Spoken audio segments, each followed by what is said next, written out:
Astro Travelers, and welcome to another episode of Tales of Teyvat, a Genshin lore podcast. Last week, we discussed the Moon Princesses / sisters, and we still haven't decided just what to call them yet. Last time I checked the poll on our episode on Spotify, it seemed like it was tied, so the community at large still also seems pretty split up. This week, however, we'll be talking about the golden children of the Genshin siblings, the Kamisato family. Additionally, I want to remind travelers to visit talesofteyvat.com to see visual representations of the lore mentioned during today's podcast. Your guides have put them together for you to make things a little easier to understand. On our site, you can also find some awesome goodies, including artist spotlights from the community for each episode, wallpapers for download, and a way to check out some of our favorite Genshin merch. Finally, feel free to email us at talesofteyvatpod@gmail.com to let us know what you think of this week's episode and what topics you would like to see. I know we had someone reach out about having a Kamisato episode, so we hope you're as excited as we are to be doing this one. With that being said, let's jump into it. So we start with birth. You know, Ayato was born on XYZ. No. I mean, it's before that, technically. We got to get to the of several generations before that, though. We have to go all the way back to the time of Niwa, RIP. Actually, not far off from the truth. But yeah, so for those of you who don't know, in the world of Inazuma, or I should say in the country of Inazuma, the nation of Inazuma, I guess. I think nation. Nationwide is on your side. So in the nation of Inazuma, we have the Kamisato clan, which is a family, and currently there are only 2 people left in that family. Oh my god, why are we laughing at that? That's terrible. Okay, wait a minute. Okay, of the bloodline, there are 2 left, but of the family, there are... They've adopted some, but we'll get into that. Quite a few. They both married one. yes, they both have wedded, depending on what you think about wet socks. Yeah, house husband. But wet socks aside, for now. We have the older brother, Ayato, and younger sister, Ayaka. And from my understanding, Ayaka was involved in a lot of the beta testing for the game. Really? I didn't know that. Oh god, I hope I didn't just make that up. Was she? Oh, really?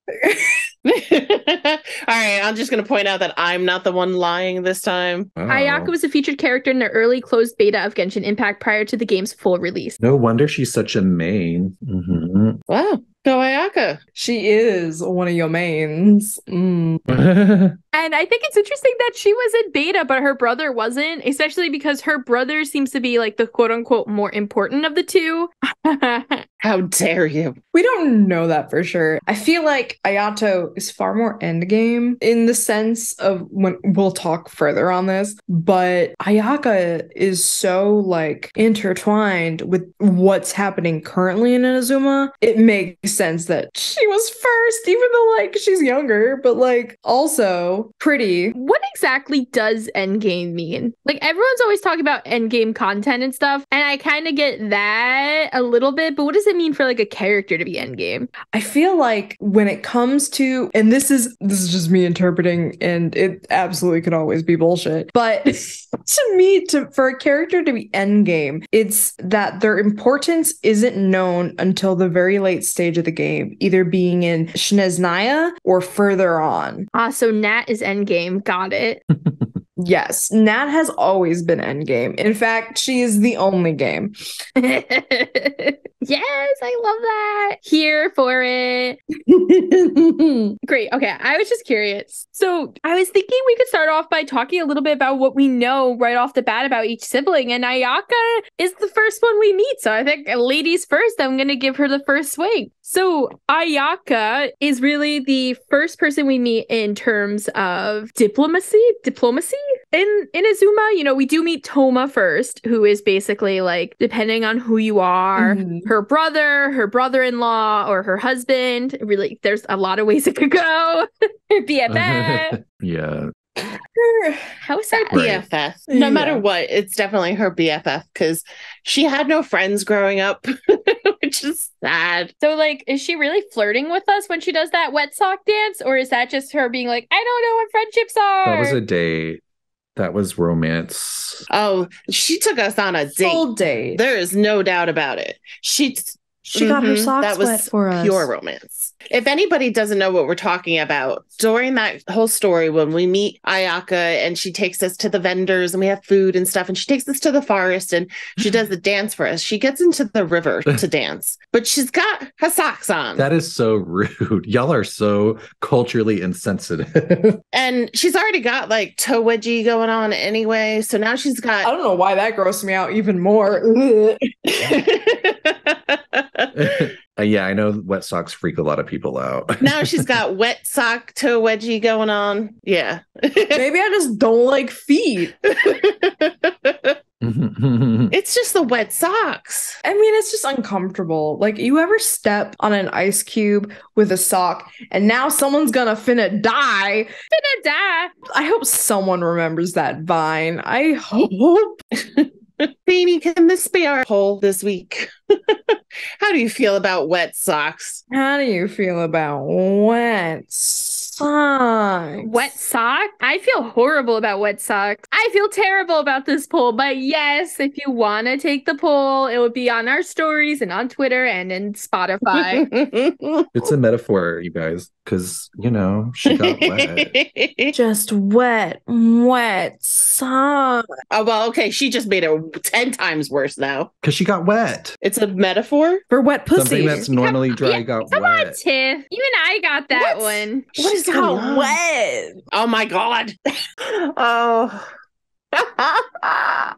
Normally dry. Oh, my It's God. supposed to be normally dry. Anyway, I'm gonna take it back. All right, so wet socks aside, we first meet Ayaka, and she's like, "Ayo, my name's Ayaka, bruh, nice to meet you. Yeah. Let's end the Vision Hunt decree." She totally was like, let's absolutely commit treason. Yeah, and we really start learning a lot about the Tri Commission. I think it sort of starts solidifying more as to like the different roles that each commission plays. And obviously the Kamisatos are the heads of the Yashiro Commission, which is actually, I'll let Tiff get into that, what the commissions are. It's really like an interesting kind of subtle intro to the Yashiro Commission. And then we learn sort of more about the norms and like the culture going on in Inazuma through Ayaka. Yes, please explain. Because what the fuck is this?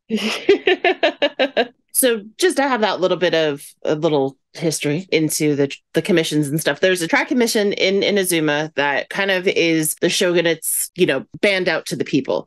So there's 3 different commissions, and they are the Tenryo, the Kanju, and the Yashiro. So each is run by a family. Yashiro is the Kamisatos, the Tenryo is the Kujo, and the Kanju is the Hiragi. So each commission kind of has its own thing that they do in the government in this like kind of little Inazuma little thing. Yashiro is in charge of the shrines and the festivals and the cultural affairs and stuff like that. Kanju does finance and borders and customs. Tenryo is the security and military. They were in charge. They were in charge of actually enforcing the Vision Hunt Decree. So, but like Yashiro, it makes sense that they're a little bit in charge more of these shrines and festivals and stuff, because that's actually something we see Ayaka do the most. It's almost became her job in the commission, is kind of being the face of all of these beautiful things that go on in Inazuma. Right. Ayaka, was originally like a very fun and playful younger girl, and then their parents died. She really wanted to take on a role in the clan at that point and wanted to step up, and she's very much known to kind of deal with the external community. She's like the face of the clan almost, while Ayato is in the shadows. Yeah, he kind of comes off as like he just doesn't want to be the face of it, but I think there's more sussy reasons why he's like, yeah, let's just stay back here. Let's put Ayaka up there. And part of it being like, it's the little sister he can kind of control and watch and make sure what she's doing. But I also think that there's like a lot of thought behind why he kind of stays in the shadows, why he doesn't want people to really see him that often. As he's sus. Right. It's easy to put his sister up as like a figurehead, especially considering how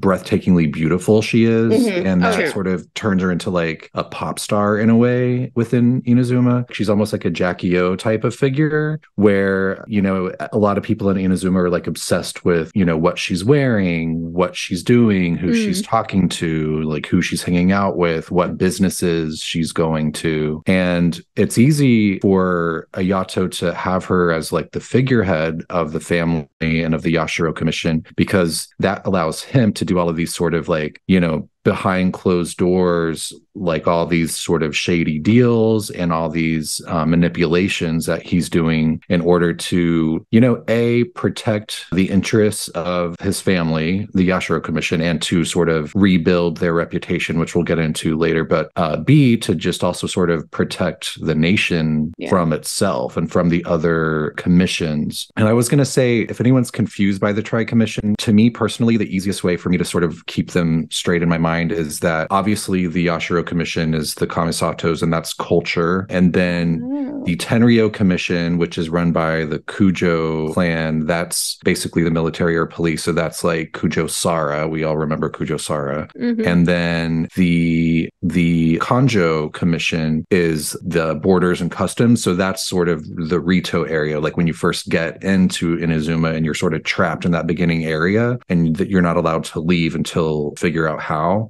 So they're sort of like the gatekeepers of the country. So that's sort of how I keep them straight in my mind. That's really smart, actually. I've never thought of it that way. I feel like we need that on a tip sheet. You got your Rito gatekeeper people, you got your culture people, and then you got the Popo. Kujo Zara is the Popo. And, you know, and in that vein, it's kind of easy to remember, too, because we see Kujo Sara kind of being a frontline person during the main Inazuma quest when Kokomi's army comes down to the beach. So that's a good way to remember it, too. And even Heizo is part of the Tenryo Commission. He's just like mainly a detective. It's interesting, too, because Kujo Sarah might have the namesake, but she's adopted. That has to stop no one in this game. No, definitely not. But a little to backtrack to Ayaka really being a face of the Kamisatos, she really fought for that too. One of the things I remember when her parents died, her mother died last, she kind of was like, I need to do what any high-end woman would do, basically. She's like, I need to properly represent the family. And she decided that she was going to learn poetry and she was going to learn swordsmanship. And she still is not a fan of poetry, but she became really skilled with a sword. And she actually got her vision when she was able to defeat her older brother in a duel. Get fucked, Ayato. With a single strike, too. Yes. Badass And lady. it's funny because we know two siblings now who have gotten cryovisions while fighting their brother.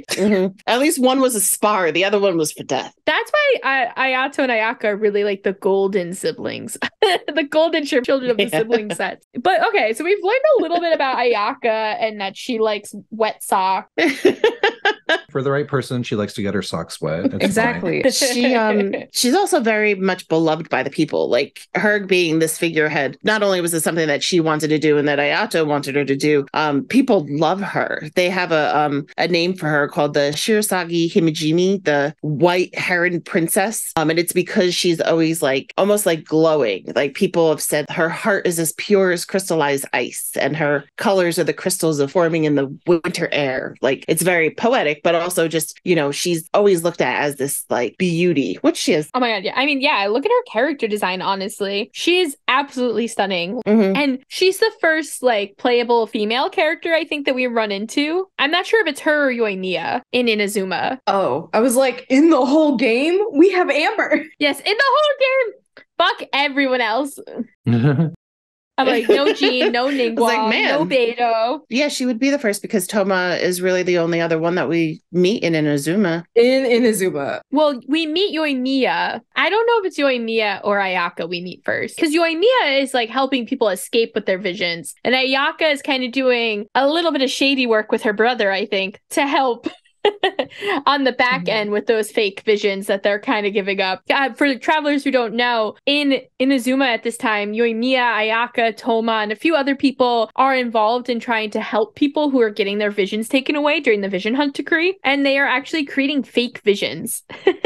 And the people are giving up their fake visions when they go up to have everything taken away. Yeah, and nobody notices. Yeah, how does nobody notice? They did a damn good job making replicas. Like, did they die too? You know how like we see the visions die when their like owners are gone. Like, did they all die? That's a good point, though, because when we look at the statue of the omnipresent God, they still seem lit up, don't they? They do. I wonder if it's because they're like still nearby. Yeah, or because like they're still being drawn upon in some way. Like, I still think that there's something like that was like sucking out the energy juice of them or something. And the Saritsa's on I the wouldn't other be end. surprised. Yeah, with a big ass straw. Yeah, she's like slurp, slurp, slurp. Delicious, delicious visions. So then let's actually jump over and talk about Ayato then for a little bit. So we know Ayato as Ayaka's older brother. And I remember when he got released, it was like the biggest deal ever. Because you can hear Ayato at the end of Ito's story trailer, I believe. The one and only. And people like really held on to that like voice clip of Ayato. They're like, it's him. He's here. He is alive. And Ayato was like a pretty big deal getting released. I mean, we were all playing, I think, when Ayato got released, right? Yeah, I think he was the very first, because I know I started the first banner I ever pulled on was the release of Yaimiko. And I got Jean, my beloved. And I think after that, was Ayato, I'm pretty sure, or it was Yelan. I can't, at this point, it's really hard to remember. But yeah, everyone was going nuts about him. And I don't know if that was because he was the second Hydro sword that we ever had. And though Xingqiu is more of like a support rather than DPS, Ayato is full DPS. Yeah, I think people are just excited for a few reasons. Like, he's the head of the Kamisato clan, Ayaka's brother, also a DPS Hydro sword, which is a gay exciting. Icon, a tall male, a house husband named Toma. I was gonna say, people get really hyped about the tall male characters. Yeah, they really do. Yeah, because we really like gay men being gay. There's a lot of thirst happening. There's a video. I'm gonna find it and see if we can link it onto the website, but it's basically the G in Genshin stands for gay. It's just they thought that it was just a gay man simulator, and they go through and then they talk about Toma and they start singing the Pitbull song Toma. I love it. I'm gonna find it. It's amazing. Mr. Worldwide is child, though. Yes, Mr. Worldwide. By the way, Ayaka did come out first. She came out in July of 2021, followed the next month by Yoimiya and Sayu, and then Sara, and then Raiden, then Kokomi, then Toma, and then Ito, Goro, and Yaimiko, and then Ayato. I don't mean to take away from Ayato's moment. We'll come back to him in a second. But I very much remember the Toma release and being like, I need Toma. I don't even know if I had gotten to Inazuma yet. And I was like, I need him. I need him. I was like obsessed with him for no reason. Like, it's the rat tail. Hypnotized by the rat tail. Have you seen Mika's rat tail? It's so little. It's like the size of my thumb. It is. You know what? I know Mika is related to Huffman, but is Huffman related to Toma? Because I feel like this is just absolutely true in my heart of hearts, because Mika looks like Toma if he was a chocobo. If it's true, Toma better go home and beat Huffman's ass. I'm so mad at Huffman. I said like 2 episodes ago that Huffman was one of my favorite like NPCs in the Knights of Favonius, and I take it all back. I hate him now. Wait, why? God. Have y'all not like read the Mika lore? No. Do you want to know the Mika lore? No. Well, hang on. We might not want to spoil our travelers. Yeah. Okay. It's wild. It's really frustrating. I also haven't like gotten him above 20 because I need to go fight the wee nut. Oh, I Googled it. I wanted to know. I was very excited by my Knights of Favonius. She's too invested in this family. Yeah. Too invested. Back to another. But But anyway, yeah. So Ayato actually became head of Yashiro Commission at a very young age when their parents died. Yeah. Oh my god. Okay. Wait, can I talk about his dad and how fucking like relatable content his death was? I say that in like the saddest way. So the Kamisato clan, it's unclear of when it was founded, but we do know they've been heading the Yashiro Commission for quite a few generations. Yeah. And at least one or two generations back, the Kamisato clan faced like some really bad press. We don't know why. Possible interference of different things happening. You know, maybe some Fatui shit. Who knows? Well, I actually know, and we'll get into that in a little bit. Okay, we'll get to that because I did not find that. I want to know. But Ayato and Ayaka's father rose up as the head of the Kamisato clan and was dead set into trying to not clear their name, but improve their reputation, to bring it up from the ashes. And the stress of that killed him. Yeah. Well, what's crazy is that it didn't even happen during his time. This is like something that's been passed down through multiple generations of trying to rehabilitate their family's name and get them in good standing with the shogun. So I think it's just like, and it's not like, you know, he was like, oh, the stress, and then like died instantly. Like it just, oh no. You didn't pull a CK3 when you hit 200 stress and just like die of a heart attack. I think he just died relatively early because the stress of that and the responsibility drained him so much throughout his life. He had heart failure. Probably, yeah. And then his wife did. Yeah, and then his wife died shortly after that. Of either a broken heart or just, you know, being sick. Right. Ayato really was the one who was able to fix all of that. Like, he did a lot of like damage control for them. Well, and he still continues to, yeah. And I think that's part of why he's so manipulative and sort of shady, and is like, he's trying to do whatever he needs to do to protect his family name and sort of secure a better reputation for everyone in the family going forward. This definitely falls into like my theory for Ayato and like his possible relation to the underground society that's trying to take down the Fatui. Either way, let's continue before I get too sidetracked. Ayato even has, in one of Ryan and Shogun's voice lines, she's even mentioned that she respects and forgives the Kamisatos based on Ayato and his actions. So he really has fixed shit if A is like, all right, you're good now. But I will say too, you know, you mentioned that, you know, he does a lot of shady shit, but Toma does too. Toma's a fence. He's like a legit fence. Well, what does Toma do that's sussy? He almost like acts as Ayato's proxy at times, where he sort of flexes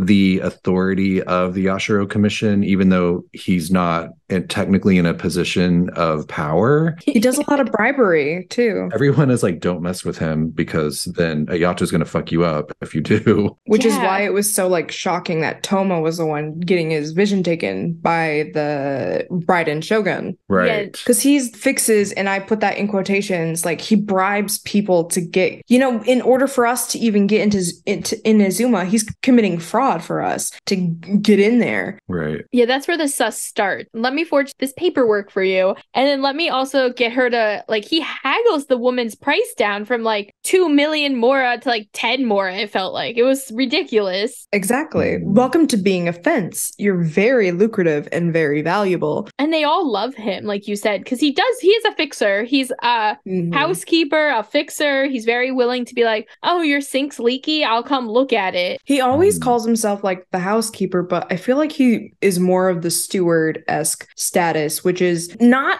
clan management, but the household management. And what I mean that is basically he takes care of everything. Yeah. Like high butler or whatever. He's the clan caretaker. He's Jeeves. He is Jeeves. And Alfred. My God. He's the Alfred to Ayato's Batman. Absolutely. Absolutely. Except they're in love. But, you know, I do want to go back to Ayato quickly. So Ayato also has a vision. I think we mentioned he's a Hydro Sword, and that's why he's a playable character, because he has a vision. And Ayato gets his vision one night after talking with his father. And his father is like on his deathbed and is very sick. And the dad kind of pulls him in and is like, says something like, you know, You have to make sure to do the absolute most, basically. The mostest. He's like, the family is gonna do well under you, basically. He's basically giving like Ayato his blessing to take over. Mm-hmm. And when Ayato gets back to his room that night, he finds a hydrovision in his room. And I kind of felt like the assumption was that like his dad died. Oh, wait, hold up. Yeah, wait. like gave him the blessing,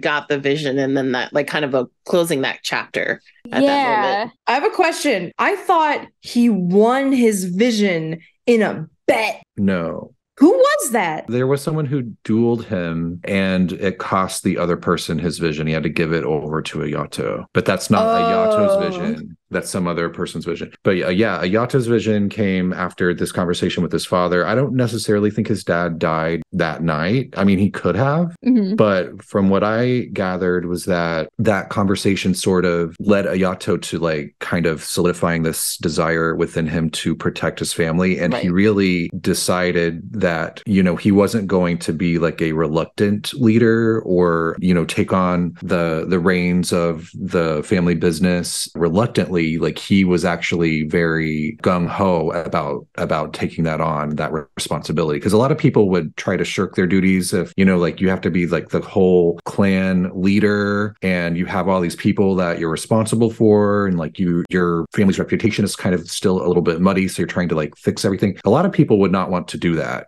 But Ayato got his vision because he decided that he absolutely did want to do that. He went in guns a-blazing and was like ready to do what was necessary to help his family. So that sort of like desire to like protect his family and really step up and lean into that role, that, you know, he literally watched his father's health decline early because of the stress of it. And instead of being like, I don't want to do that, he's like, no, I absolutely do want to do that. And speaking of the stress of everything going on in their family, shortly after Ayaka and Ayato's parents both pass away, Ayato approached Toma, who originally wasn't from Inazuma. He's originally from Mondstadt, and basically said to Toma, you should leave the Yashiro Commission and you should leave us because shit's about to hit the fan and that's going to impact you and it's not going to be good. And Toma was like, no, I'm going to stick by you guys. You know, you are the ones who really helped me and protected me and got me to where I am today, and I'm going to do the same for you. And that day, Toma got his vision. So it's very interesting how they both had these moments of like perseverance. And same for Ayaka. I mean, if you want to look at them as like a trio, they all had moments of perseverance and pushing through that got them their visions. But I love that Toma got his because he was being a good friend. Yeah, I mean, it's just so like, aw. Yeah. And then they became more than friends. I'm pushing a narrative very hard. I'm so sorry. It's so funny too, because the original rumors with Toma before he was seen in game was that he was like a fuck boy that was Ayaka's fiance. That's like his original storyline. Isn't that so weird? Now he's like the sweetest, kindest soul who's dating Ayato. He knits sweaters for stray animals. What? So wholesome. So, okay, we've talked a little bit about each of them, and we've also talked a lot about their parents. So I think it's clear for us to confirm that their parents are both dead. Not just dead, but dead.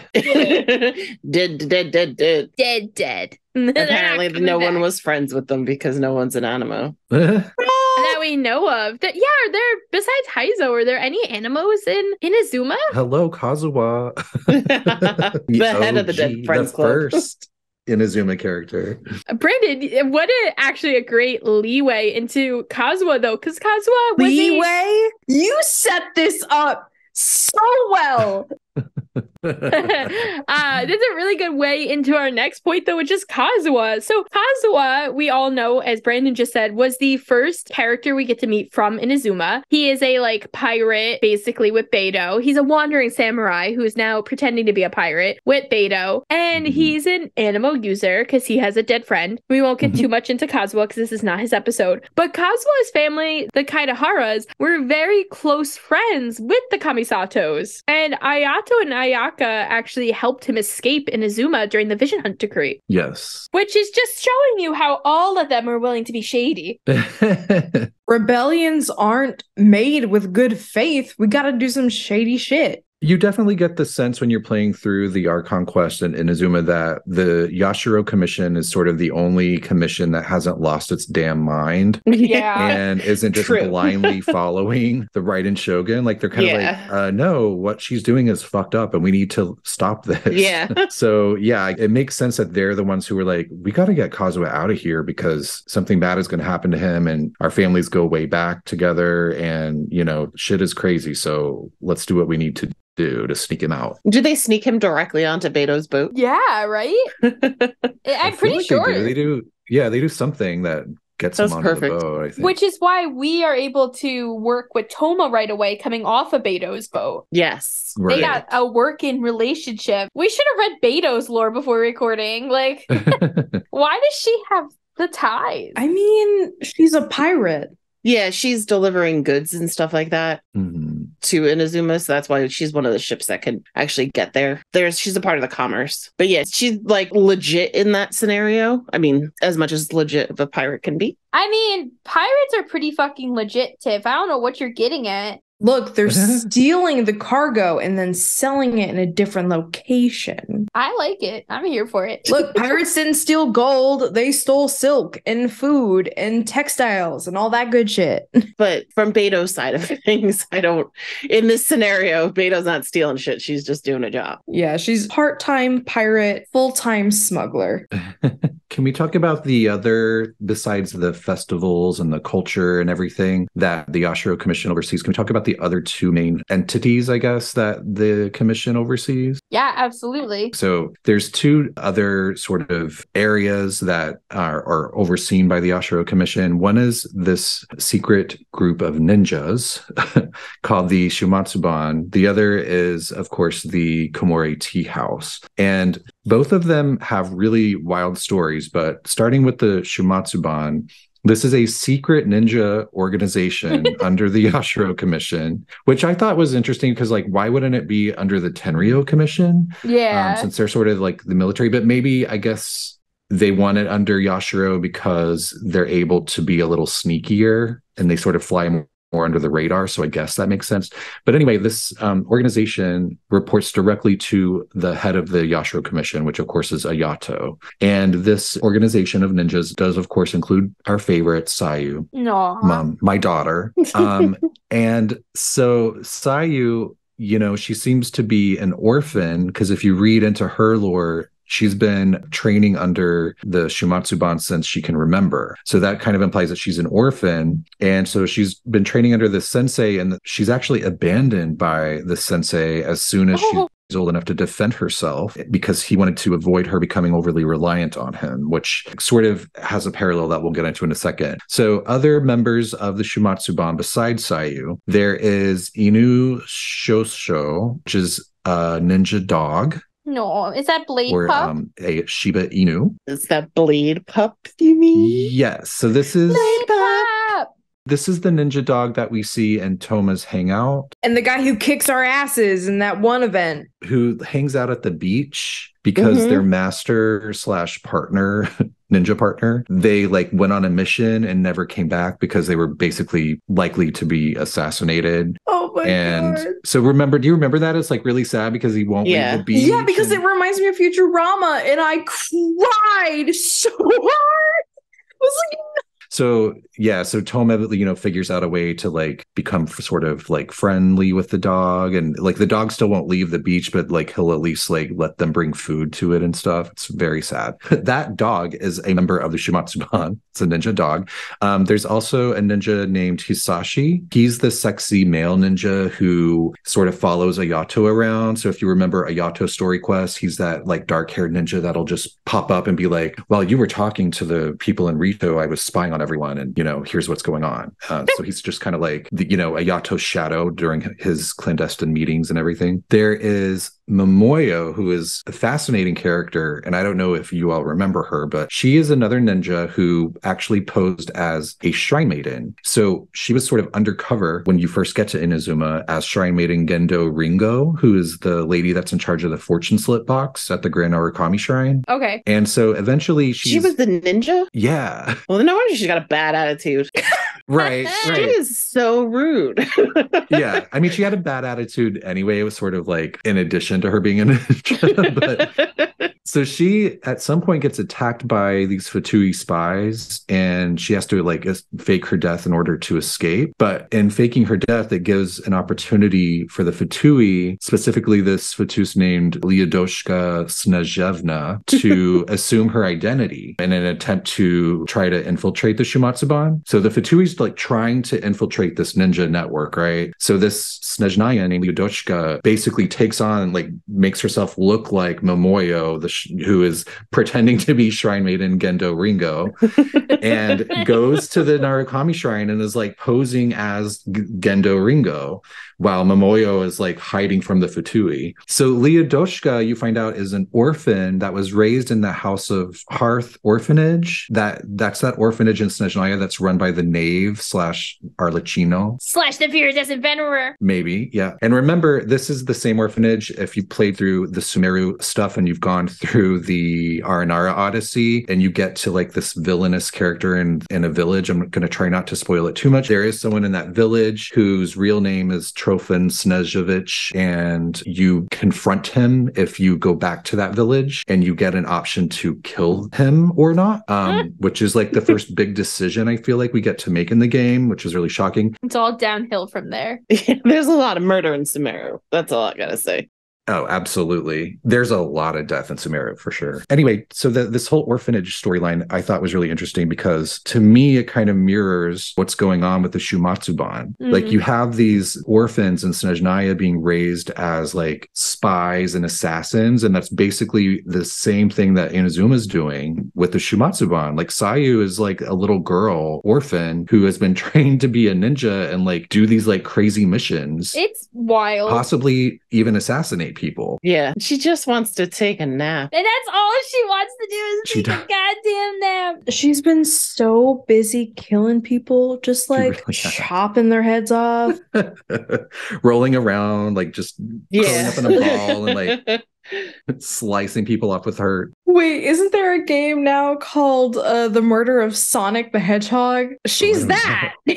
She murdered Sonic and took She his really place. is. Yeah, another person like assuming someone's identity. Anyway, Momoyo, you know, she eventually tries to like take back the night, and she confronts the Snezhnayan who's pretending to be her at the shrine, Lyadoshka. And Lyadoshka's like, wait, like I don't even want to be doing this. Like I was, you know, raised by these people in Snezhnaya, and my master's like gonna hurt me if I don't do this right, and blah blah blah. So Momoyo takes pity on her, helps Lyadoshka fake her death in order to leave the Fatui, and then Momoyo allows herself to get captured by the Fatui in order to convince them that Lyadoshka is dead. So even though Momoyo's kind of a bitch, she's also like a really good person. Wait, that is so interesting though, because that reflects very similarly to a quest I just did last night in Sumeru with helping like Fatui who are trying to escape and fake their death. Yeah, it's like the only way you can get out. Yeah, exactly. They're all trying to fake their deaths, man. Mhm. Is that why we haven't seen Child?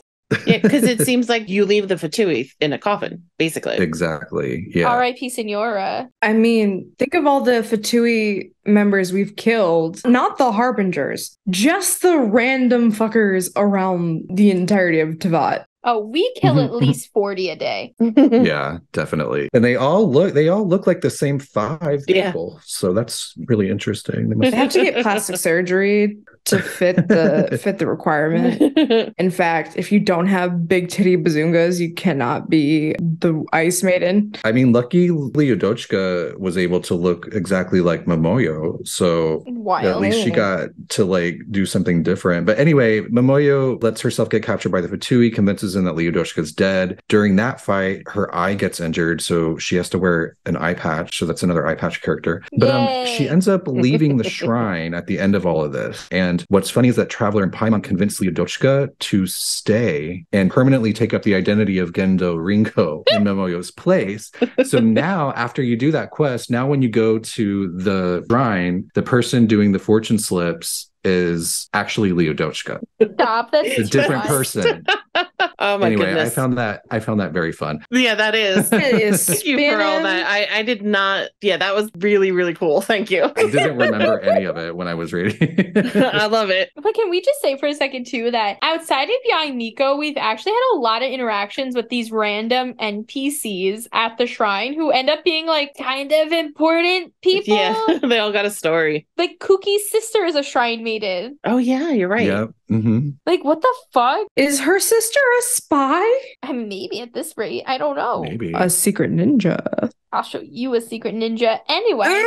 So, speaking of secret ninjas, though, with the Shumatsuban, is that like, I know that it's known that the Kamisatos run the tea house, but is it known that Ayato's the head of the Shumatsuban, or is that like a hidden thing? So the actual organization itself is hidden. Like most people don't know it exists, but I guess I'm assuming that anyone who knows that it exists knows that they report to Ayato. Like I'm sure Yae Miko knows of it. Yeah, I wasn't sure how hidden it was, or if it was just hidden that it was him. Like, because again, I feel he's sus, so I got to find every little sussy thing. So it's like, oh yeah, in the background, you're doing all this. Yeah. Well, I would actually say that a lot more people probably know about them than we think, because in Ayato's character trailer, which actually this is really interesting in my opinion. So the Shumatsuban, he's like fighting with them by their sides. They're like defending him and protecting him, and he's helping them fight while there are fireworks going around them at night. And a lot of people theorize that this story trailer is happening the same night the Sayu is breaking in to get the paperwork during the Archon line in Inazuma, because Yoimiya shot off fireworks as a distraction. Yeah.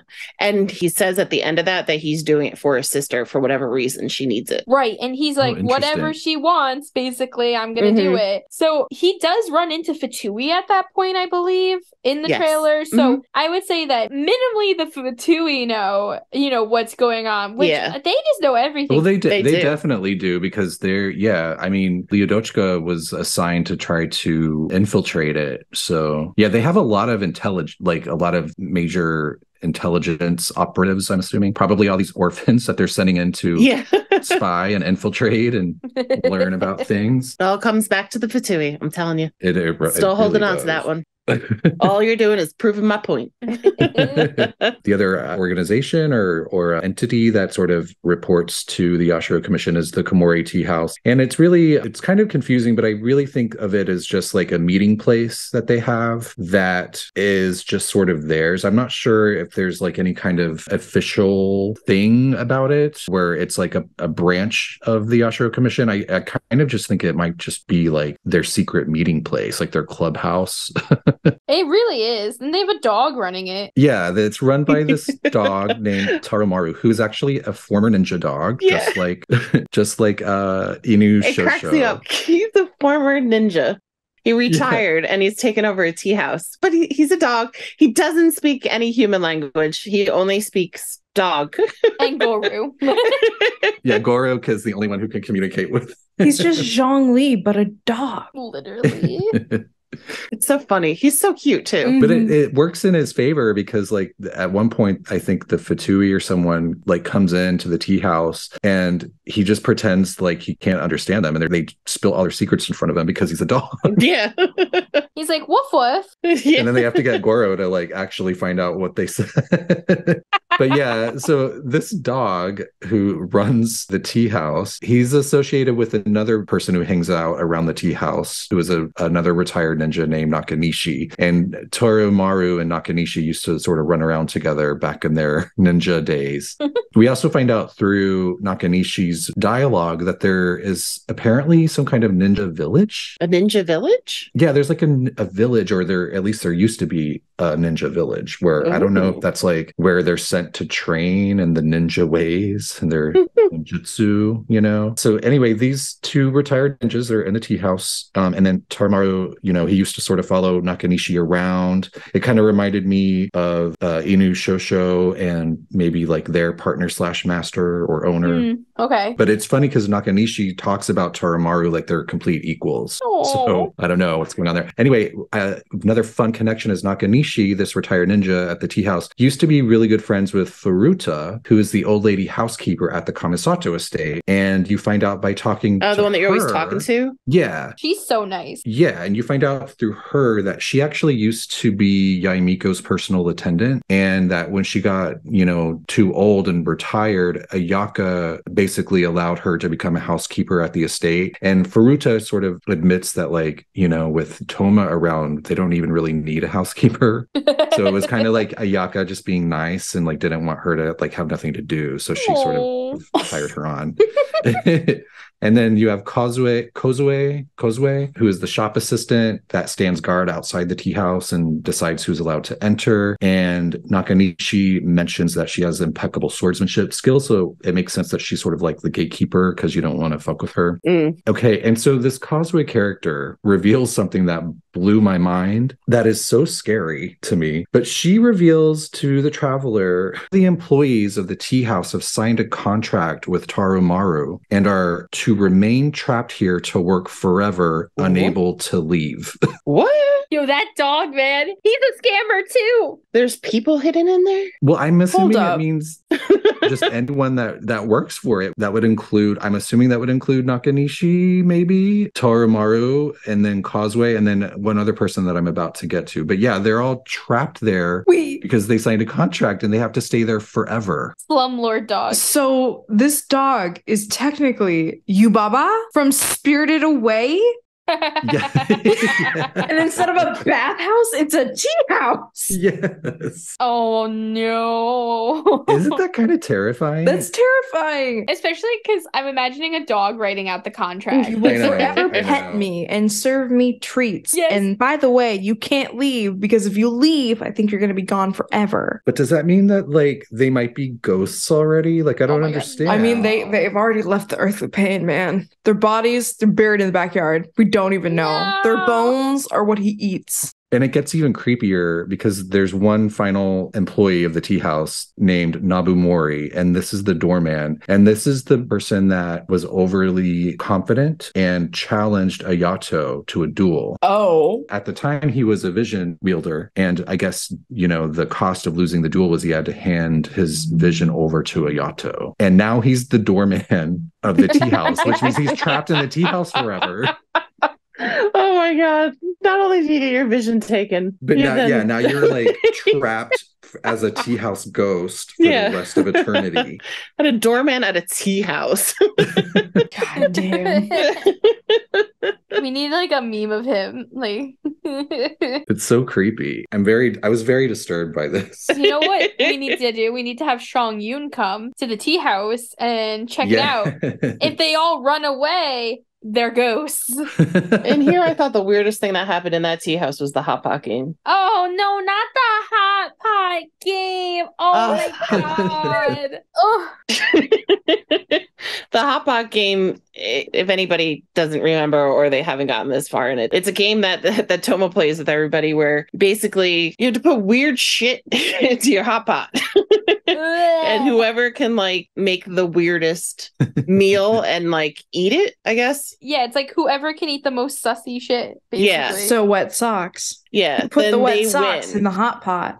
Oh, that's why she got them wet. She was rinsing them off. Yeah. It got too much broth in him this time. Ugh. Which is also strange.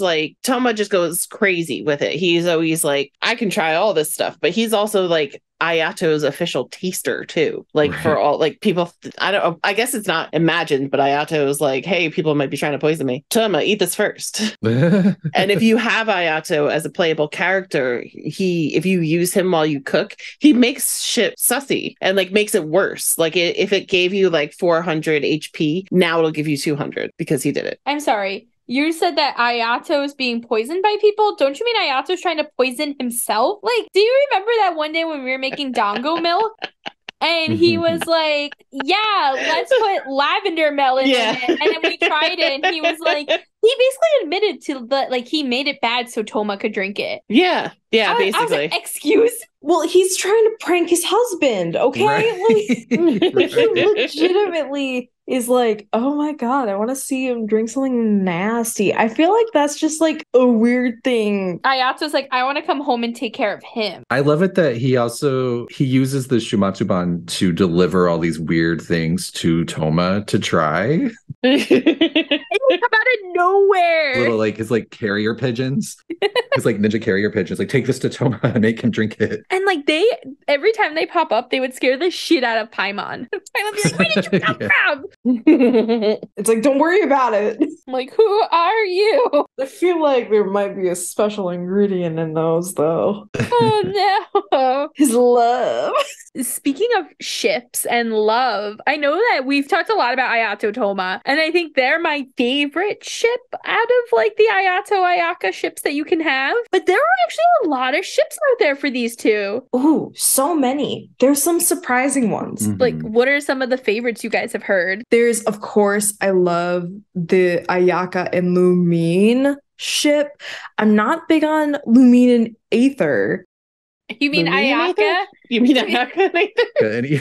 And speaking of surprise incest, Yes. So sorry. I can't think straight today. I'm so Things sorry. you don't expect to say often. Surprise incest. no, I'm not really into them either, Al. No, I'm not into it. Yeah, not my favorite. No, I'm not into the Ayaka and Aether. To me, Ayaka feels like a $1 bean. She feels like a lesbian. I feel like if she's not with Lumine, which she's absolutely. I mean, she dated. She went all out on our first date. Yeah, they were at least on one date together. We know that. Mhm. And it was an actual date. Like, oh my God.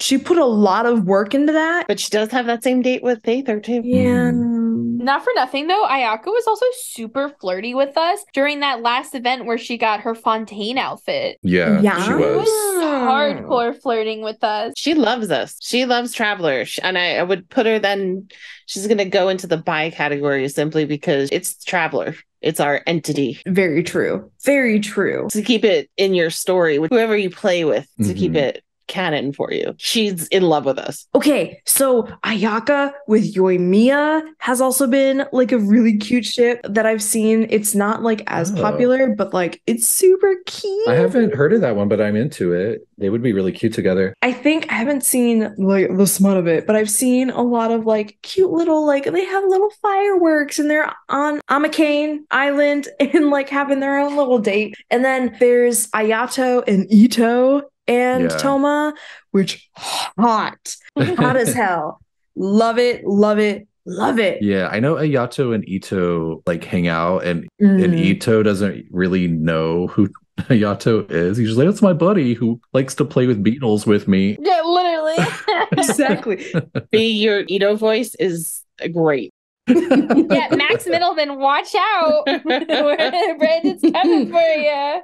And also Ayato and Yaimiko, that's another one. Yes. Yes, I've seen The that two one. sneaky sus people that are leading the nation together. I think I'm too biased on the Yamiko and Raiden to fully like imagine that. I definitely think though that they work together. They are a good partnership. Mhm. I just don't think it's romantic. I don't like it. Yeah, I don't Yeah, like them together, I'm not a but big I know, fan. I know it's a thing. And I have also seen a lot of Ayaka Kazuha. Yes, that's what I was gonna say. I've seen a lot of yeah. Ayaka Kazuha. I kind of like the Ayaka Kazuha. Yeah, I kind of like it. I think they're cute together. As a traveler who Mhm. doesn't like wet socks, I was not into the date. Would not have returned for a second date. That ruined it for you. Yeah, It 100%. nulled everything else The out. wet socks. Were you into it right up until that point, and then you were just like, "Oh, come on." I was like vibing. I won't say that I was like deep into it. I was like, oh, okay, yeah, sure. And I was like, I was like, I gotta go now. Yeah, that's my thoughts on that. I'm a big Ayato Toma fan, personally. They make me really happy. Yeah, I like them together. But okay, so One quick background thing of the Raiden Gokuden and like why the Kamisato clan and the Yashiro Commission is like having reputation problems. Is this because of the bloodline? This is because of our good old friend Skara Moot. God damn it. Sarah, what'd you do now, you motherfucker? you mean Kyo? You mean Haku? No. This is pre-Wanderer. This is pre-Weasel. So does this Pre-Weasel, actually yeah. exist anymore then? Yeah. Is it what? Does it exist anymore? It's different, and I'll get into that too. So Okay. Skara, I don't know if you recall, but we talked about this during our Scaramouche episode, so I'm not going to get too into the weeds with it. But Skara was, because of Dottore meddling, Skara thought that he had been betrayed by Niwa. And Niwa, along with, the Kaitaharas and a bunch of other families, they all belonged to these 5 different schools of bladesmithing, that was called the Raiden Gokuden. So just 5 bladesmithing schools. When you hear Raiden Gokuden, that's what that means. And the shogun, had tasked the Raiden Gokuden to forge a sword based on a specific blueprint. So Skara, who is, furious at Niwa, even though it was really Dottore who did what happened, but Skara was fooled into thinking it was Niwa. So anyway, he wants to get revenge against, quote unquote, the bladesmith. I'm assuming that the bladesmith in the lore is Niwa, because I can't think of who else it would be. But anyway, he tampers with these blueprints that are given to the Raiden Gokuden by the shogun, and it causes them to keep failing at producing this blade that the shogun wants them to make. And so, with the Raiden shogun puppet being a psycho, they're all terrified that the shogun's going to punish them because they keep failing at making the sword. So that a bunch of the swordsmiths in the Raiden Gokuden, they end up taking refuge with the Fatui, and they exile themselves to Snezhnaya. Now, the Kamisato head at the time, and this is over 300 years ago, mind you. So the Kamisato head at the time, along with Kaitahara Yashinori, who was the Kaitahara head at the time, they were convinced that there was something afoot, that the blueprints were being sabotaged, which they were. So they pursue these fleeing swordsmiths to Snezhnaya, and during that time they meet Scaramouche. Skara admits what he did shortly before, easily defeating them, and then Skara recognizes Yashinori, because Yashinori, even though it's Kaitahara Yashinori, he's actually adopted, and he's originally from the Niwa clan. His family is Niwa, but his father died or something, so he was adopted by the Kaitahara clan. So when Kaitahara Yashinori, who is a Niwa, confronts Skara recognizes, the Niwa ancestry in him, and, asks him, hey, are you related to Niwa? My Niwa? My Niwa! I guess he's sort of moved enough to spare his life, and he also spares the life of the Kamisato head at the time. And then he allows them to live, and he sort of gives them an ominous message to take back to A, who, abandoned him. Anyway, they decide to cover up the whole thing because they're terrified that if they go back to Inazuma and they tell everyone the truth of what happened, that Skara will seek retribution and murder them. So Kaitahara Yashinori, he closes shop permanently. He's I'm not doing any blade smithing anymore. We're done. And that's what leads to the decline of the Kaitahara house, which is, we all know, doing the Kazuha storylines, that they're in a state of decline, right? So that's what sort of leads them on a downhill trajectory, is this whole Skara thing. And then the Kamisatos, they are, a part of the cover-up, and they're especially liable for this because they were still the head of the Yashiro Commission back then, the Kamisato clan. And the only reason basically that they weren't punished or even sort of exiled by the shogun was because of Yaimiko. Yaimiko steps in and is like, you know what, Raiden Shogun, let's not punish the Kamisato clan. We're not really exactly sure why she does that. I think there's speculation that she was just sort of in cahoots with them a little bit before all of this went down. But she, has that presence of mind to sort of intervene because she knows how the shogun is, and she's like, hold on, let's give them another chance. But no murder today. Maybe a little. No exiling.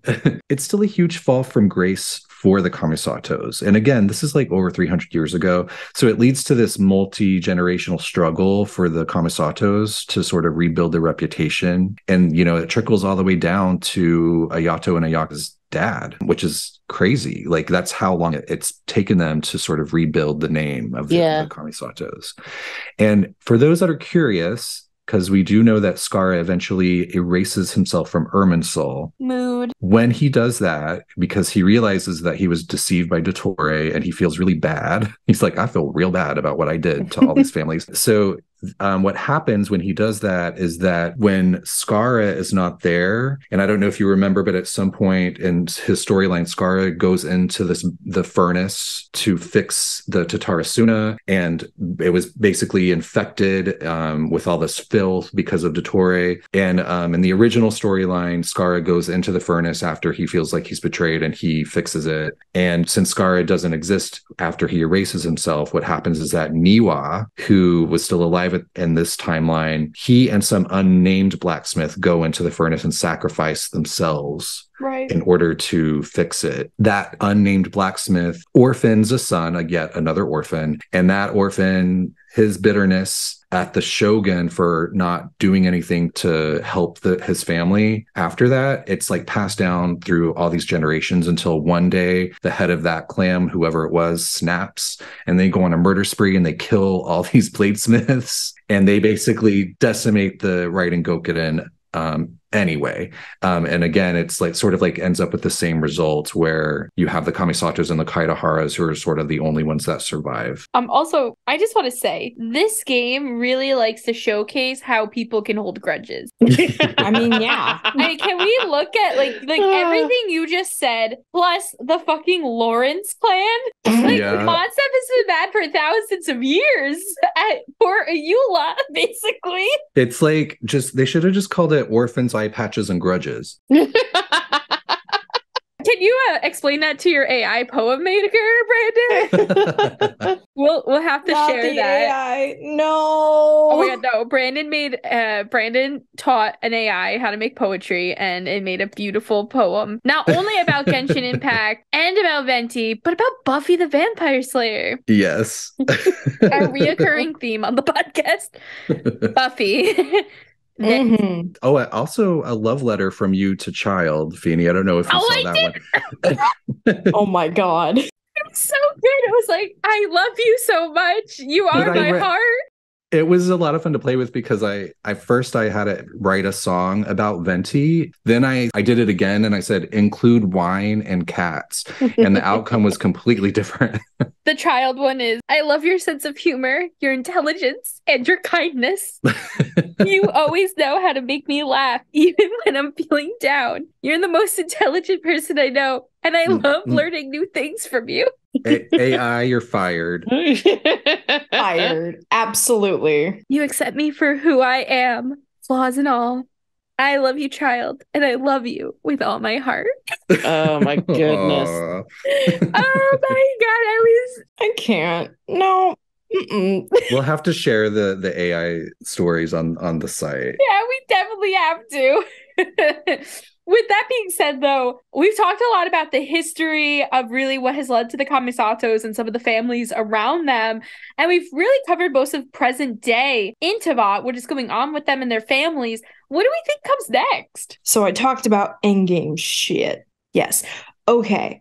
The reason I think Ayato and even Ayaka are like more toward the end game is because I do think Ayato, along with Diluc and Yelan, and maybe Xingqiu, have ties to the secret underground resistance against the Fatui. One, I just feel like he's sly enough that he's gonna little finger his way into there. Also, I think either Yai is a part of it or she's siding with the Fatui. I don't know. I feel like depending on what the Fatui, aka Piero's #1 goal is, it could go either way. I mean, Yai Miko did hand the Gnosis over and sort of made it seem like it was her only choice, right? No, it wasn't her only choice because she went to meet Skara with that. She didn't just, I have it on me all the time. No, that was at the shrine. She had it on her. She was gonna do it anyway if we weren't there. Right. Also, she was way too cash about it. Like, She told us that she was like, yeah, I just gave him the Gnosis. And I'm like, what? you what? What did you do? Yeah. And it definitely goes into a theory that the Archons are trying to separate themselves from Celestia. The Gnosis are all a bunch of BS. Nobody has any anymore, and they're all fine. Exactly. Exactly. What is it? We don't fucking know. It's a stupid chess piece. It's a stupid little thingy that you rip out of your chest dramatically. But there's a possibility of either Ayato is, well, he can't be siding with the Fatui because he beat the fuck out of them in that one fucking trailer. I really think he might even have or might know D-Luke for sure. And Ayato has been kind of everywhere because Ayaka has kind of been running the scenes while he's in the shadows. So he could be anywhere. He could be sleuthing in Liyue or Mondstadt and like helping D-Luke or helping Yelan. To me, it just makes more sense. And I feel like as we get into Fontaine, we're going to have more Ayaka being maybe the introduction of this theory because they gave her a very Parisian outfit. Mm-hmm.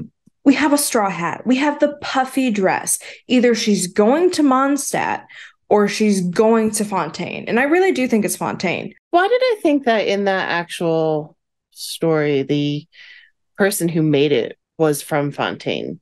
Actually, yeah, no, it was. No, because it was the book based in Fontaine, correct? Well, so there were two events going on in Inazuma at the same time, and they put the wrong ballot out for voting when they were trying to vote basically on what Ayaka should wear because she was like representing the Yashahiro Commission. She was like a big representative in the sword fighting event, and she had like a fancy title. I don't remember what it is. And they mixed up the ballots and they accidentally had them voting on like basically cosplays. And they won her wearing this look from a Fontaine book. And they decided to adjust an already created costume that was based off the main character of said book to fit her instead. Okay. So I'm not really sure if they ever mention who created it. And the thing is, they leave it very open-ended because Ayaka, we know why she wore it, right?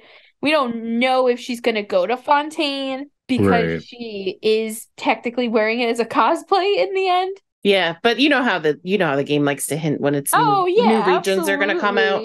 Yeah, it's like there's got to be some. They have a very similar thing to what Maxis does for The Sims, and that's they'll put weird hints and shit in descriptions of items, and or just give you some items that reference to upcoming content. They love just having like different characters just randomly talk about the other region too. Like I remember before Sumeru came out, I was like, if one more freaking person tells me that they either went to Sumeru, that they're from Sumeru, I was like, oh my god, stop it. And now Fontaine is taking over that little area. Feeny, I have a theory that'll make you really happy. Oh, you won't have to be the one to say it, but I think I don't know if it will happen, but I think what would be cool if it did happen is at the end of the game, I think Ayato should die and Ayaka becomes the head of the Yashiro Commission. Just like her mom? Well, like her mom did for the month that she lived. No, wait, did her mom? I think it went straight to Ayato. Yeah, I believe so.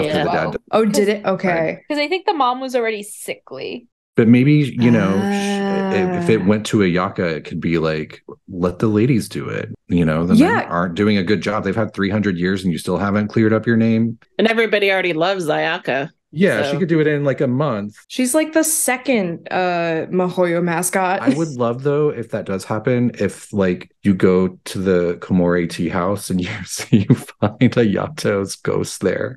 No.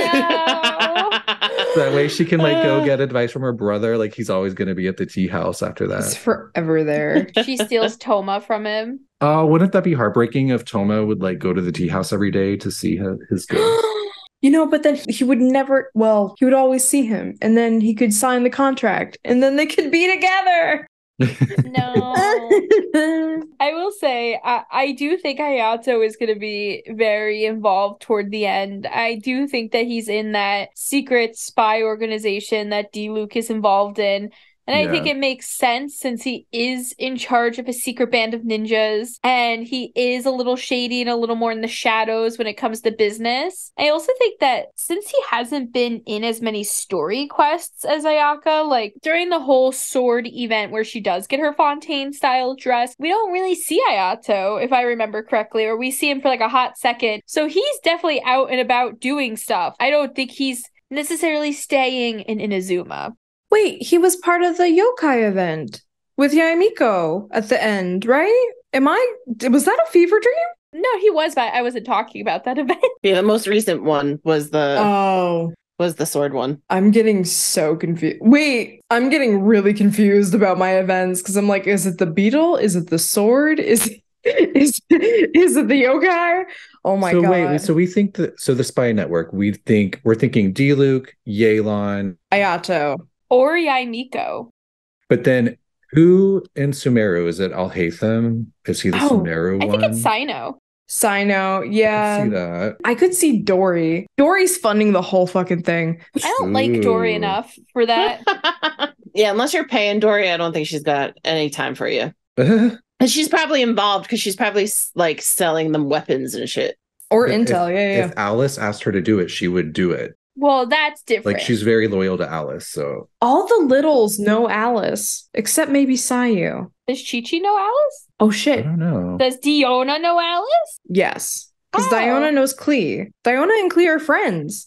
That means nothing. It totally means He's everything. like, no. Alice No. abandoned her child in Mondstadt, remember? Yeah, very true. Alice was like, here you go. See ya. Well, I mean, she spent time with Barbara.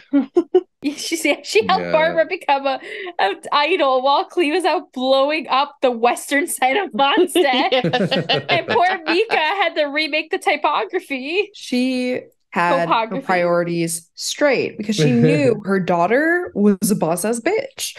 And she knew She's she like- had we find nothing out to that worry she's about. Terrified of Klee. She's Yeah. like, whatever you want, baby. Whatever. She's like, I've raised a psychopath. Yeah. Just like, can I just get away from this little Ted Bundy in the making? Klee's like, I can do this, right, Mom? Yeah, whatever you want. Mhm, yeah.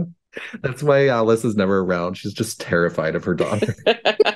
I will say though, Albedo has a voice line during the Wind and Win event in Mondstadt that recently happened, where we were learning a lot about Razor's background, and we find out that Albedo has been like letting the Knights of Avonia sell his paintings to pay back all the damages that not Klee has done, but Alice has done. Oh. So and he Like does mother, like daughter. And Yeah. I believe in his voice line about Klee, he does say something like, Klee knows how to make a mess, but it's nothing compared to her mother. I can't wait to meet Alice. I hope she's playable. Fuck that she's playable. She better be. Yeah, she better be. I would like to also throw out that I could totally see Kaya being involved in the secret organization. You know, after the Hidden Strife event, we definitely found Yeah. out that Kaya was more aware of what Diluc was doing during his time away. That's Mhm. true. At first, I was going to disagree with you, but you're totally right. Listen, I know my boys. Mhm. I know my I three. apologize. My Ragvinder boys and my Albedo. I got them three on lock and key. I'm getting there with Xing Shou and Shang Yun. I need to know a lot about them. But and Tingari. But anyway, Oh my goodness. on that note, I do believe that's all the time that we do have for today. Thank you, travelers, who are coming down this crazy path with us. We ended up with Alice. She is the third Kamisato sibling.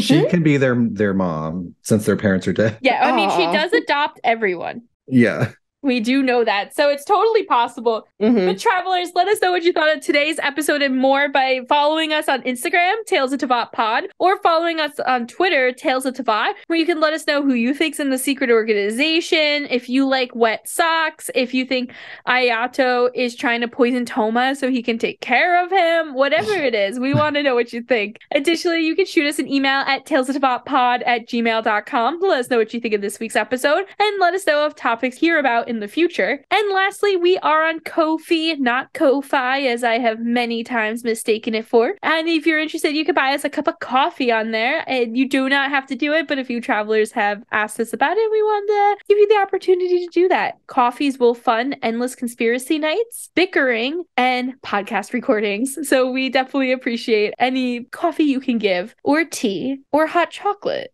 I'm more of a soda gal. That being said, travelers, next week we're going to be talking about Mona Majestus, the astrologist. Otherwise, travelers, safe journeys. We'll see you next week. Bye, Tea House Nerd.